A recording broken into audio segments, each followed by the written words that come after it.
नमस्कार दोस्तों, अगर आपने भी इस रोमांचक मुकाबले का मज़ा लिया है तो वीडियो को लाइक ज़रूर करें। आईपीएल 2026 का 25वां मुकाबला, जहां आमने सामने थी दो खतरनाक टीमें, कोलकाता नाइट राइडर और गुजरात टाइटंस। और मैदान था दुनिया का सबसे बड़ा स्टेडियम, नरेंद्र मोदी स्टेडियम। दोस्तों, माहौल इतना ज़बरदस्त था कि हर गेंद पर स्टेडियम गूंज रहा था और हर फैन की नज़रें बस एक ही सवाल पर टिकी थी, आज कौन बनेगा असली बाजीगर। टॉस हुआ और कोलकाता के कप्तान अजिंक्य रहाणे ने टॉस जीतकर पहले बल्लेबाजी करने का फैसला लिया। लग रहा था कि कोलकाता आज बड़ा स्कोर खड़ा करेगी, लेकिन कहानी में ट्विस्ट अभी बाकी था। ओपनिंग के लिए मैदान में आए अजिंक्य रहाणे और टीम साइफर्ट। पहले ओवर में मोहम्मद सिराज गेंदबाजी करने आए। दूसरी गेंद पर टीम साइफर्ट ने शानदार चौका जड़कर इरादे साफ कर दिए, लेकिन असली ट्विस्ट तो अगली गेंद पर आया। अजिंक्य रहाणे स्ट्राइक पर आए और बिना समय गंवाए बड़ा शॉट खेलने की कोशिश की, लेकिन गेंद सीधा कगिसो रबाडा के हाथों में। जी हाँ, कप्तान रहाणे बिना खाता खोले ही पवेलियन लौट गए और मैच की शुरुआत ही बन गई एक बड़ा झटका। दोस्तों, पहले ओवर में झटका लगने के बाद अब मैदान में आए युवा बल्लेबाज अंगक्रुश रघुवंशी, और आते ही उन्होंने इरादे साफ कर दिए। पॉइंट की दिशा में शानदार कट और गेंद सीधा बाउंड्री के पार। इस चौके के साथ ओवर खत्म और कोलकाता ने पहले ओवर में 9 रन बटोरे, लेकिन असली ड्रामा तो अभी बाकी था। दूसरा ओवर लेकर आए कगिसो रबाडा। शुरुआत ही महंगी रही। टीम साइफर्ट ने पुल शॉट लगाकर गेंद को सीधा स्टैंड में पहुंचा दिया। अगली गेंदों में रघुवंशी ने भी कमाल कर दिखाया। बैकफुट पर जाकर एक और खूबसूरत चौका। 5 गेंदों में 10 रन। कोलकाता वापसी करता हुआ नजर आ रहा था, लेकिन तभी मैच ने फिर पलटी मारी। ओवर की आखिरी गेंद रघुवंशी ने छेड़ने की कोशिश की, हल्का सा किनारा और गेंद सीधा जॉस बटलर के दस्तानों में। एक अच्छी शुरुआत के बावजूद रघुवंशी सिर्फ 8 रन बनाकर लौट गए और दूसरे ही ओवर में कोलकाता को लगा दूसरा बड़ा झटका। अब दबाव पूरी तरह कोलकाता पर था और ऐसे मुश्किल समय में मैदान पर उतरे इस आईपीएल के सबसे महंगे खिलाड़ी कैमरन ग्रीन। दोस्तों, लगातार विकेट गिरने के दबाव अब साफ तौर पर कोलकाता पर दिखने लगा था और इसी बीच तीसरा ओवर लेकर आए मोहम्मद सिराज। इस ओवर में सिराज ने पूरी तरह मैच का रुख बदल दिया। घातक लाइन और लेंथ, बल्लेबाज पूरी तरह फंसे हुए और पूरे ओवर में सिर्फ 4 रन। 3 ओवर के बाद स्कोर था करीब 25 रन, 2 विकेट, यानी शुरुआत से ही गुजरात का पूरा दबदबा। अब बारी थी चौथे ओवर की। रबाडा फिर से गेंदबाजी पर आए। पहली ही गेंद टीम साइफर्ट ने जोरदार चौका जड़ दिया। लगा कि कोलकाता वापसी करेगा, लेकिन रबाडा ने तुरंत कमबैक किया। अगली 4 गेंदों में एक भी रन नहीं। दबाव बढ़ता गया और आखिरी गेंद पर साइफर्ट ने बड़ा शॉट खेलने की कोशिश की, लेकिन इस बार गलती भारी पड़ गई। गेंद सीधा ग्लेन फिलिप्स के हाथों में और आउट। सिर्फ 19 रन बनाकर पवेलियन लौटे और कोलकाता ने खो दिया अपना तीसरा विकेट। अभी 50 रन भी पूरे नहीं हुए थे और 3 बड़े बल्लेबाज आउट हो गए थे। गुजरात ने मैच पर मजबूत पकड़ बना ली थी। अब संकट की इस घड़ी में मैदान पर आए रोमैन पॉवेल और उम्मीद उन्हीं पर टिक गई। 5वां ओवर फिर से सिराज लेकर आए और एक बार फिर कसी हुई गेंदबाजी, ना कोई बड़ा शॉट, सिर्फ सिंगल डबल। पावर प्ले का आखिरी ओवर, उम्मीद थी बड़े शॉट्स की, लेकिन कोलकाता फिर चूक गया। रबाडा के खिलाफ पॉवेल और ग्रीन लगातार कोशिश करते रहे, लेकिन हर बार बीट होते गए। नतीजा इस ओवर में सिर्फ 2 रन और 6 ओवर के बाद स्कोर था 38, 3 विकेट के नुकसान पे। शुरुआत पूरी तरह खराब, लेकिन मैच अभी बाकी था। अब जिम्मेदारी थी रोमैन पॉवेल और कैमरन ग्रीन पर, और यही से शुरू हुई वापसी की कहानी। 7वां ओवर प्रसिद्ध कृष्णा गेंदबाजी पर आए। पहली 4 गेंदों में सिर्फ 1 रन।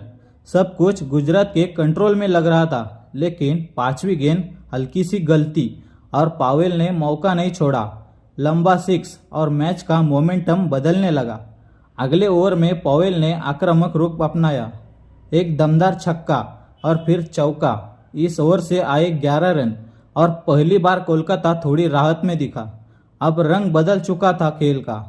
ग्रीन भी पीछे नहीं रहे। प्रसिद्ध कृष्णा की पहली गेंद पर शानदार चौका और फिर लगातार स्ट्राइक रोटेट करते हुए रन गति बनाए रखी।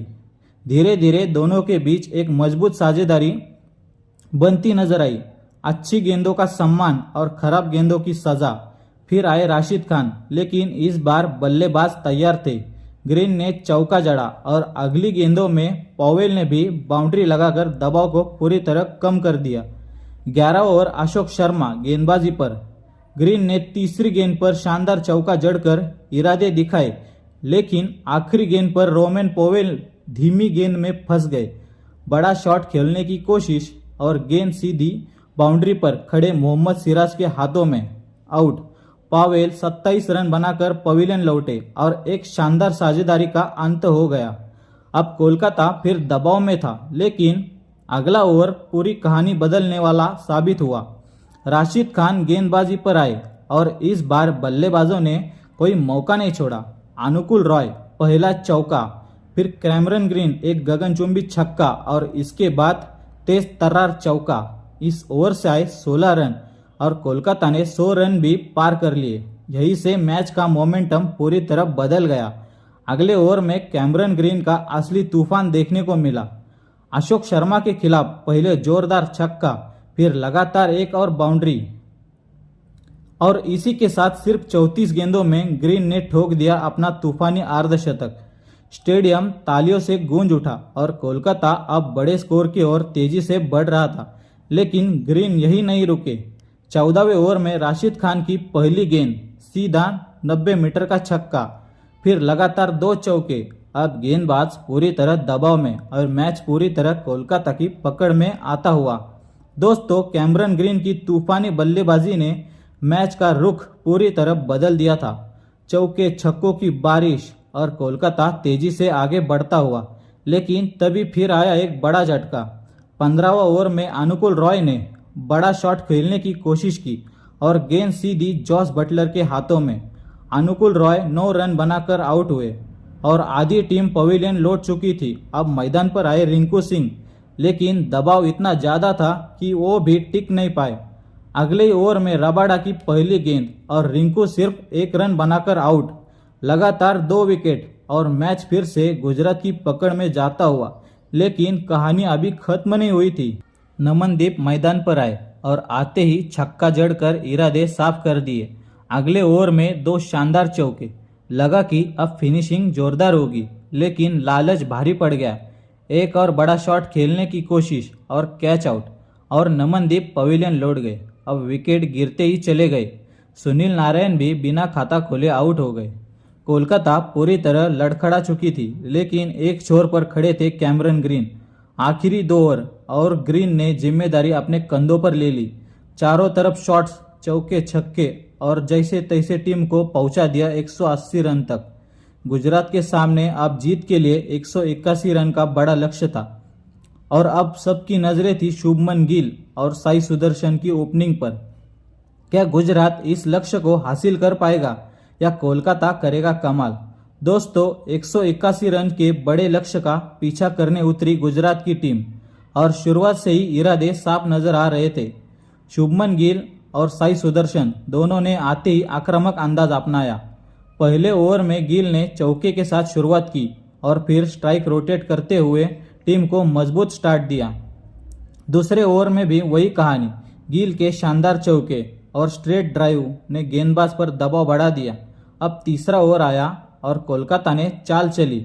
गेंद दी अनुकूल रॉय को, लेकिन यहां से मैच और तेज हो गया। गिल ने एक जबरदस्त छक्का लगाया, फिर साई सुदर्शन ने लगातार 2 चौके और एक बड़ा शॉट लगाया। सिर्फ 3 ओवर में ही स्कोर पहुंच गया 40 रन के पार और कोलकाता पूरी तरह दबाव में आ गई। चौथे ओवर में सुनील नारायण आए और थोड़ी राहत जरूर दिलाई।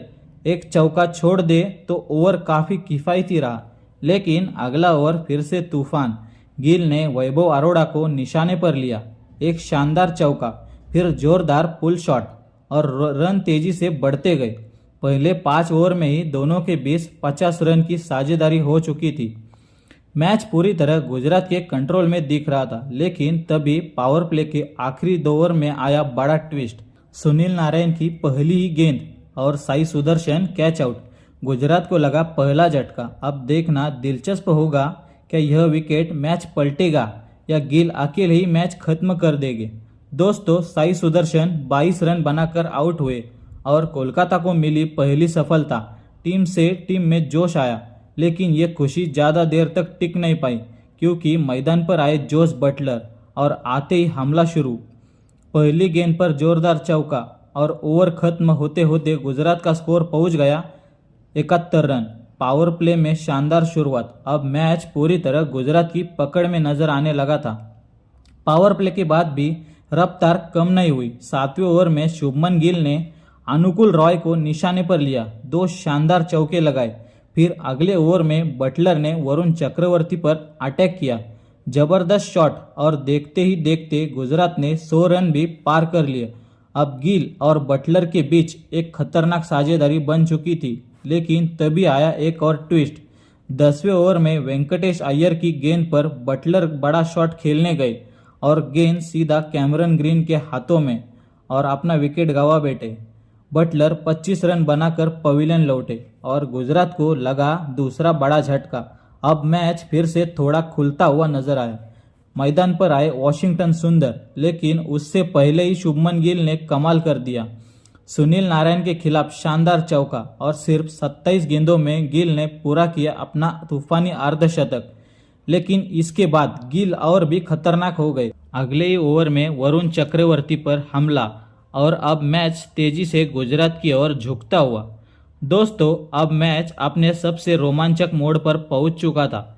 शुभमन गिल पूरी लय में दिख रहे थे। एक शानदार चौका, फिर अगली गेंद पर जबरदस्त छक्का। गुजरात की जीत अब करीब नजर आने लगी थी, लेकिन तभी एक कहानी में आया ट्विस्ट। वॉशिंगटन सुंदर बड़ा शॉट खेलने के चक्कर में वरुण चक्रवर्ती की गेंद पर कैच आउट हो गए। 13 रन बनाकर पवेलियन लौट गए और मुकाबला फिर से खुल गया। अब 30 गेंदों में 37 रन चाहिए थे। क्रीज पर थे सेट बल्लेबाज शुभमन गिल। लग रहा था मैच आसान है, लेकिन क्रिकेट है, यहाँ कुछ भी हो सकता है। कहानी कब बदल जाए किसको पता। 17वें ओवर में गिल ने बड़ा शॉट खेलने की कोशिश की और गेंद सीधा कैमरन ग्रीन के हाथों में आउट। कप्तान का विकेट गिरते ही मैच पूरी तरह रोमांचक बन गया। फिर आए बल्लेबाजी करने राहुल तिवतिया। अब जिम्मेदारी आई राहुल तिवतिया और ग्लेन फिलिप्स पर। दोनों ने संभल कर खेला और मैच को आखिरी ओवर तक पहुंचा दिया। अब जरूरत थी 6 गेंदों में 5 रन, लेकिन पहली गेंद पर फिलिप्स आउट हो गए। मैच में एक और ज़बरदस्त ट्विस्ट आया। अब मैच देखने में बहुत मज़ा आने वाला था, क्योंकि अब मैच में 5 गेंदों में चाहिए थे 4 रन। और फिर मैदान पर आए शाहरुख खान और तेवतिया ने साथ मिलकर आराम से रन पूरे किए और गुजरात को दिलाई जीत।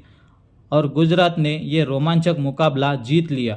तो दोस्तों, आपको कैसा लगा ये रोमांच से भरा मुकाबला? अपनी राय कमेंट में ज़रूर बताइएगा। वीडियो पसंद आया हो तो लाइक करें और ऐसे ही शानदार क्रिकेट अपडेट्स के लिए चैनल को सब्सक्राइब करना ना भूलें। धन्यवाद।